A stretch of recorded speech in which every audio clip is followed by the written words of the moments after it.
Hey there, my name is Elijah and I am 35 years old.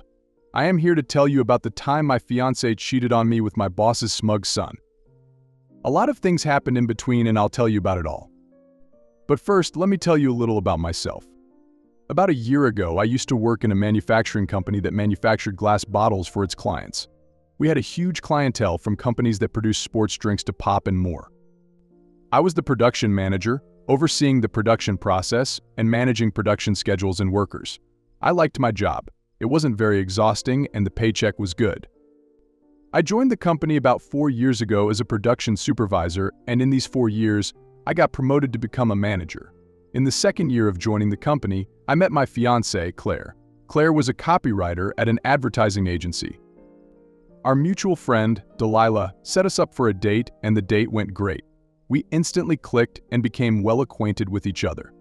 Claire was beautiful and smart, but the thing that hit me right in my heart was her witty nature and her sense of humor. She made me laugh like no one ever could. We had a great first date. Delilah had told me that she knew someone single who wanted to date someone, and I, on the other hand, had just gone through a breakup, so Delilah thought that it would be a good idea to hook us up. I agreed to go on a date because I had nothing better to do. We decided to meet at a Chinese restaurant. I still remember the first time I saw Claire. She looked beautiful. She was wearing a black dress with black heels. The moment I looked at her dress, I instantly realized that I might be underdressed for the date. I was wearing a plain polo t-shirt and trousers. Delilah had told me that Claire was a blonde and would be wearing a black dress, so the moment I saw her walk in, I waved at her and she instantly knew that I was her date. She came up to me and gave me the elevator look. She checked me out from top to bottom. I had a feeling that she would not appreciate me not putting any effort into dressing better. And then she said, "You know what's the worst thing a man could do on his first date? Beats me. Not wearing a plain polo t-shirt and trousers? You look amazing. I never knew polo t-shirts could go so well with trousers." Oh geez, thanks, you almost had me sweating. Delilah was right about you. You are beautiful, Claire. Well, you don't look like how Delilah told me. What? Delilah told me that you had just gone through a breakup and you might have your beard grown out and might show up in track pants. But it's quite the opposite. You look so fresh, and you have a great sense of fashion. Oh, don't make me blush. Please have a seat. Sure. So do you like Chinese? Men or the food? The food. I am sorry. The food. I love Chinese food. Well, that makes the two of us. Delilah told me that you love Chinese food, so I thought this would be a good place to meet. The food here is delicious. That's very thoughtful of you. I've passed by this block a couple of times but never really noticed this restaurant. Well, it's always good to explore new places to eat Chinese food, isn't it? All facts. So what do you do, Elijah, apart from charming women by taking them to fancy restaurants on a date? Haha. I am a senior production supervisor in a manufacturing firm. I know it sounds boring because it is boring. What about you? What do you do? Apart from getting charmed by good-looking men like you don't give up, do you? Well, Mama didn't raise a quitter. I am a copywriter at an advertising agency. Wow, that's interesting. That explains your clever use of words for flattery. It's not flattery if it's true. Well, in that case, I like your black dress. Goes well with your heels. Oh, so you noticed. 10 points to you for being so observant. Good to know. I hope I am doing well on the scoreboard. Pretty good. Just 30 points less than Brad Pitt. Ha ha ha. You're funny. One of us has to be Mr. Senior Production Supervisor. Pete, I can't disagree with that. We talked a lot that evening. She had a way of making people feel comfortable around her with her witty replies and her sense of humor. It didn't feel like I had met her for the first time. The way she joked and complimented me in between our conversations made me feel like we had known each other for a very long time. We ordered food with some baijiu, which is a Chinese rice wine. She loved the food. We ate, we talked, we laughed, and it all went so smoothly. After the date was over, I told her that I had a great time with her and that I would love to meet her again. She told me that she had a great time with me too and would love to meet me again. We exchanged numbers. I escorted her to her car and we hugged before she left.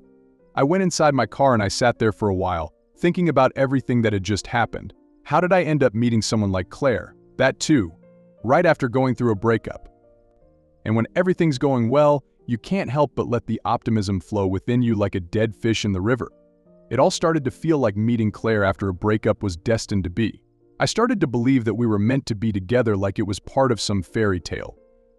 Now that I look back, I feel so stupid to think of all of this. It was only one date and I was on cloud 9. That night I went home and I called Delilah. She picked up and I couldn't thank her enough for setting up a date with Claire. "Hello, Elijah." "Delilah, you piece of art. Thank you for setting up a date with Claire." "Well, somebody had a good time." "Good? It was great.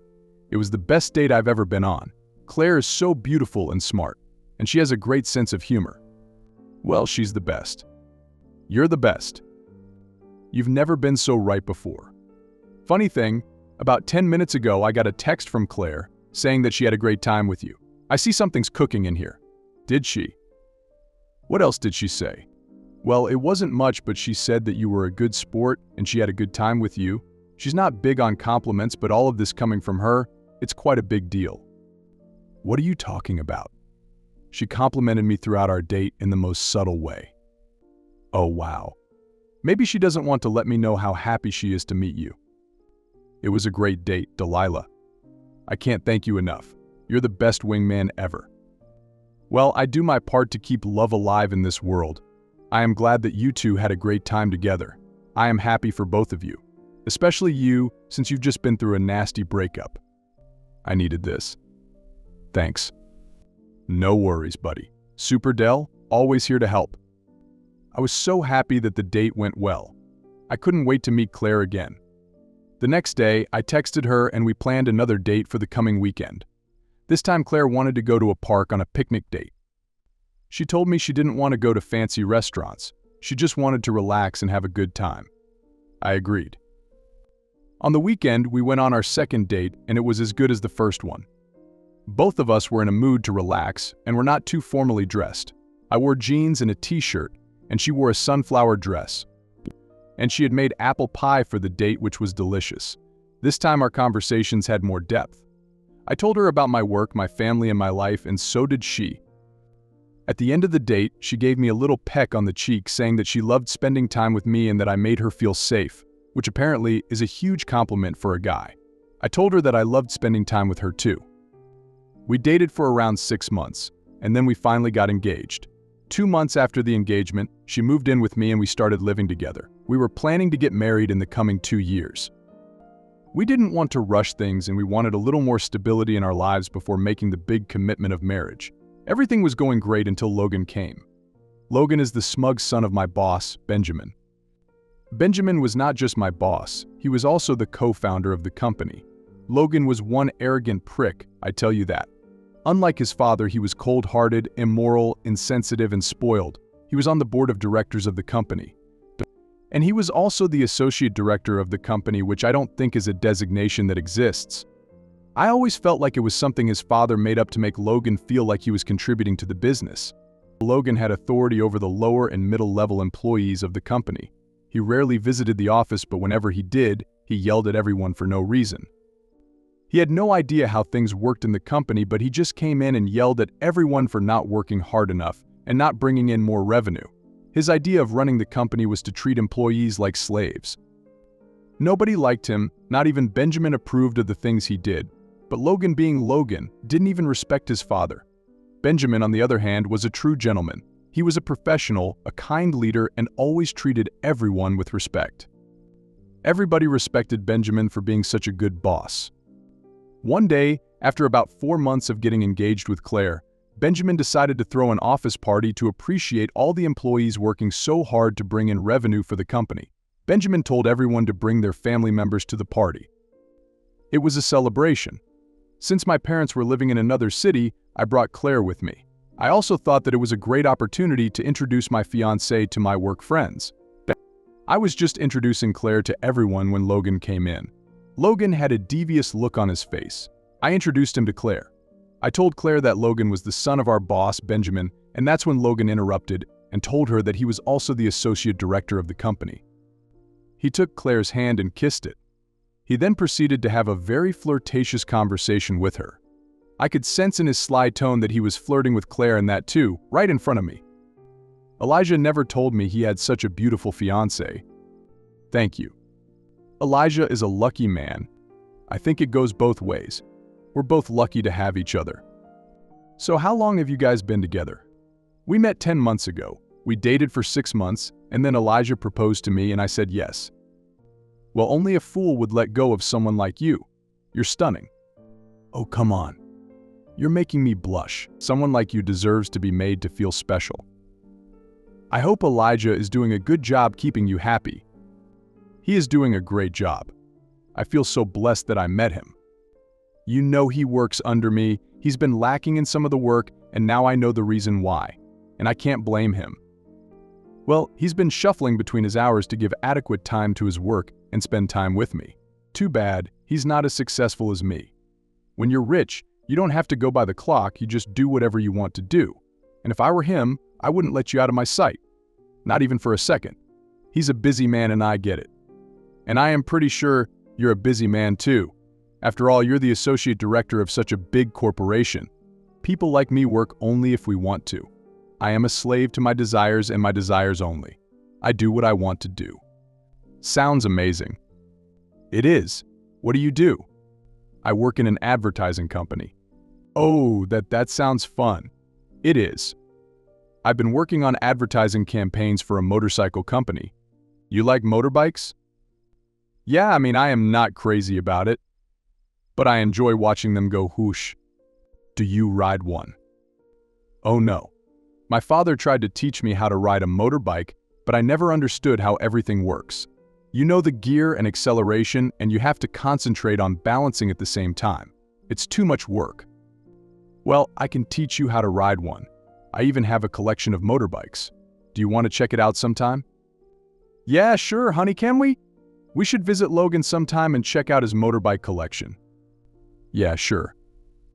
I see your glass is almost empty. Care to have some more champagne? Yes, please. Elijah, can you bring another glass of champagne for your fiancé? I'll keep her company till the time you get back. Don't worry, she's in good hands. Honey, could you please? I took Claire's glass and I went to get her some more champagne.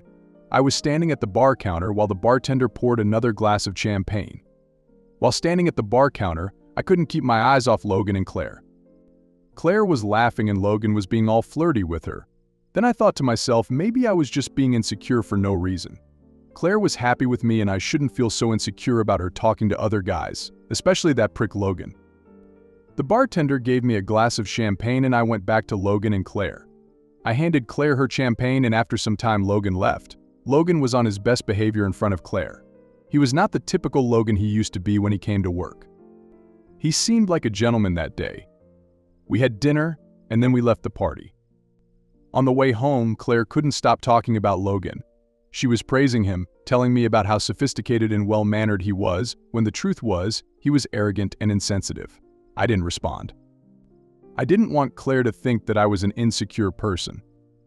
A couple of months went by fine, nothing out of the ordinary, except one day when I got an email saying that I was being demoted and transferred to a factory in a rural area. As soon as I read the mail, I went up to HR to learn more about it. The HR told me that the higher-level executives have been evaluating everyone's performance lately and found that I was lacking in some of the parts. Therefore, they've decided to demote me temporarily and transfer me to a factory in rural areas. I told HR that there had to be a mistake. However, HR was adamant that this was irreversible and that I would have to go to the factory or else I could submit my resignation. I was shocked to hear this. It sounded more like an ultimatum put out subtly, and I didn't want to lose my job, so I agreed to it. That evening, I went home and told everything to Claire. And strangely, Claire wasn't so affected by the news. It felt like she was okay with me going away. I asked her if she could come with me and she said no. She said she had her work here to take care of, which is a valid point on her part. I never wanted to be the reason she resigned from her job. But it was strange to see her act this way. I thought she'd feel bad about all of this. But she seemed okay. Looking at how she reacted made me think maybe I was taking this too seriously. The HR did say that all of this was temporary and I'd be back once my performance was satisfactory. I took a deep breath and I said to myself that it wasn't a big deal and it'd be over in no time. I'd be back with Claire again soon and everything would be fine. The next week, I packed my stuff and I moved to the rural area where the factory was located, which was in the outskirts of the city. It took an entire day's drive to reach the factory. The company had already arranged my accommodation in a nearby hotel which looked extremely cheap, but I had no choice. The room was smelly, the room service was trash, and the hotel staff was rude. Fortunately, the factory was much better than I had expected. It was big and clean.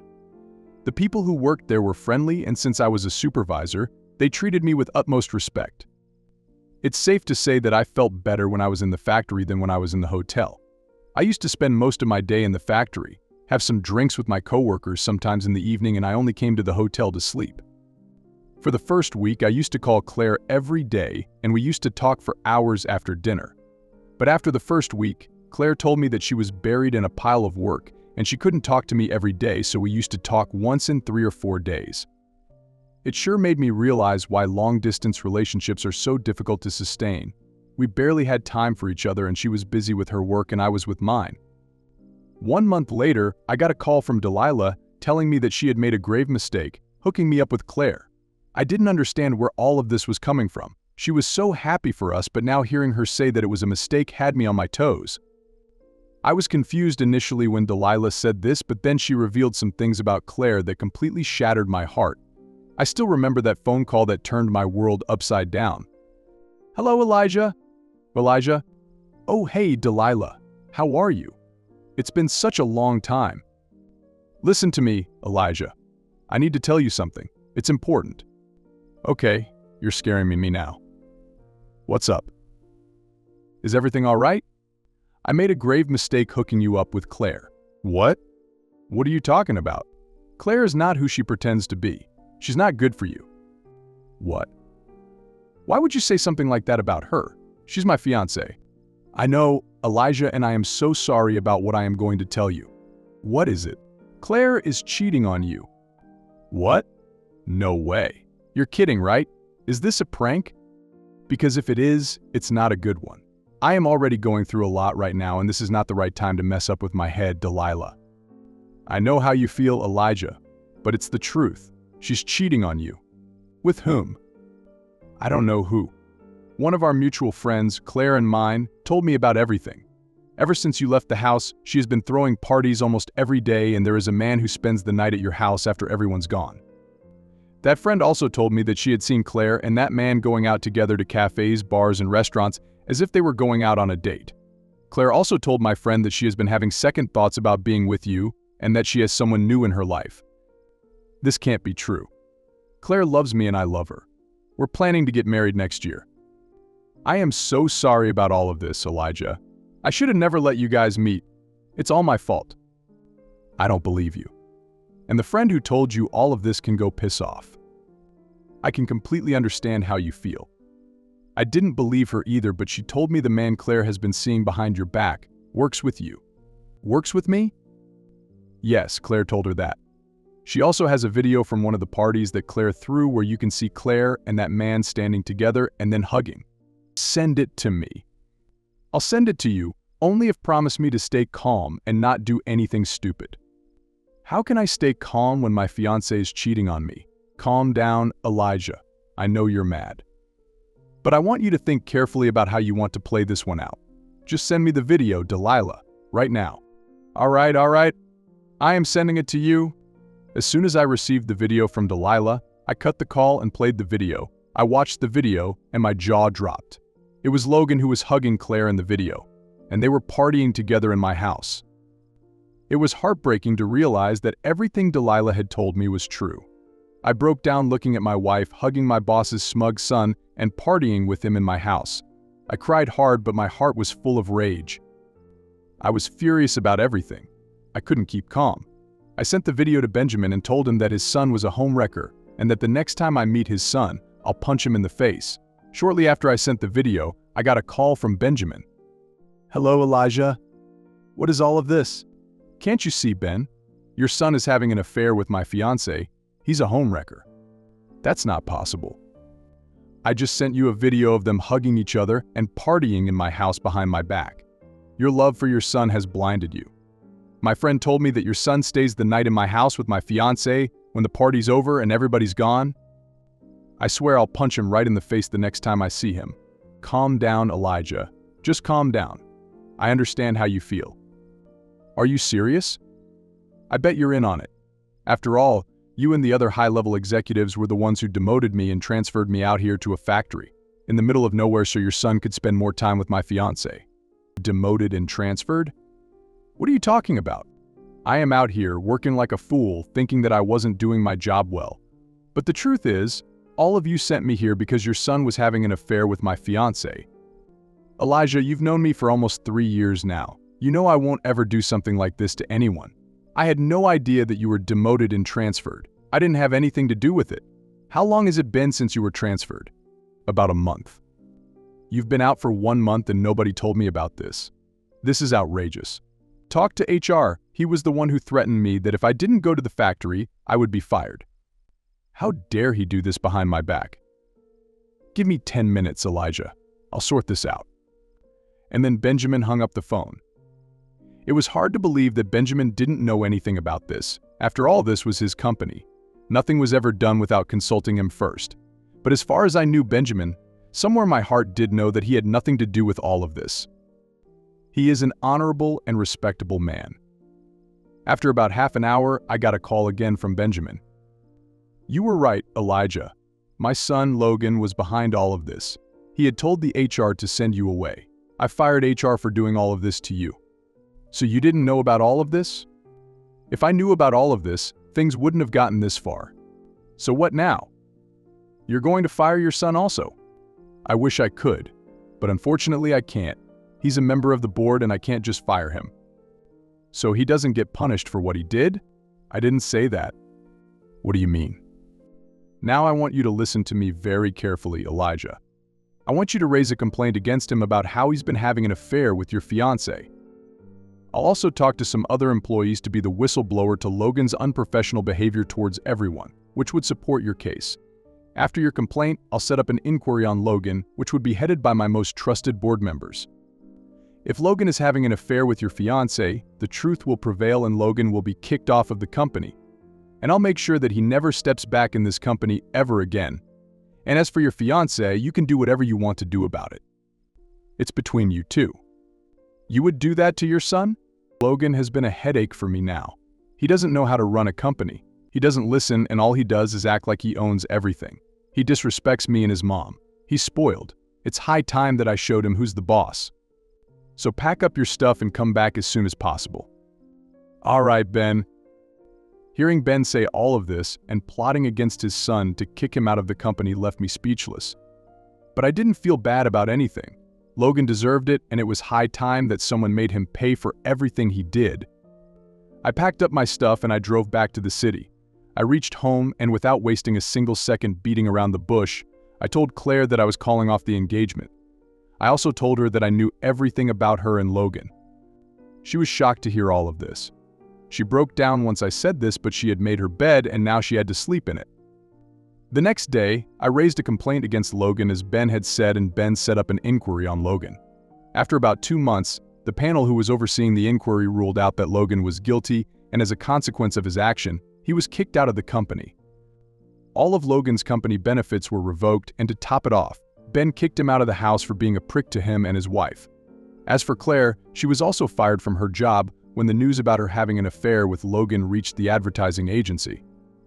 I told Claire to move out of the house and that I never wanted to see her face again. She cried and begged me to forgive her, but the betrayal was too much to take in. She had to pay for what she did. It's been almost a year since everything happened. Logan was kicked out of the company and is home by Ben, and now he just shuffles around his friends' places to crash every night. Ben tells me that he had applied for jobs as a salesman, telecaller, insurance broker, etc., but nobody hired him, and Ben has no intention of taking him back into the house. Logan, once an entitled and arrogant prick, is now struggling every day to find a place to spend the night. Claire, on the other hand, moved out of the city and went back to live with her parents after she got fired. She still calls me to apologize and begs me to take her back, but I can never trust that woman ever again. As for me, after everything that happened, I told Ben that I wanted to quit and that there were too many bad memories associated with the company. Ben understood my stance and helped me find a new job through connections. With his help, I am now the area head production manager at another manufacturing company. The work is pretty much the same, it's just that it pays better and they don't have people like Logan in the company. What can I say, Claire did have a good sense of humor, but little did I know she would turn my life into a miserable joke. I am glad that she is not a part of my life anymore. My life's much more fun without her in it.